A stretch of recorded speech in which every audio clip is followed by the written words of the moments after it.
Если тебе прямо сейчас нужны деньги, ты очень срочно нуждаешься в деньгах, есть один способ, где достать деньги. Посмотри, что у тебя в доме, что у тебя в гараже, что у тебя где-нибудь в кладовке, где-нибудь на складе. Вещь, которая не нужна была тебе, ты ею не пользовался в течение полугода, года, и ты знаешь, что она тебе в ближайшее время точно не пригодится. Просто возьми ее, выставь на Авито в полцены, может даже дешевле, чтобы быстро продать и получить деньги, которые тебе нужны прямо сейчас, прямо сегодня.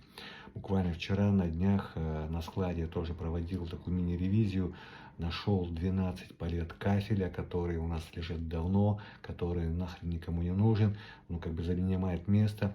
Просто дал задание ребятам: выставьте на Авито за копейки, сущие копейки.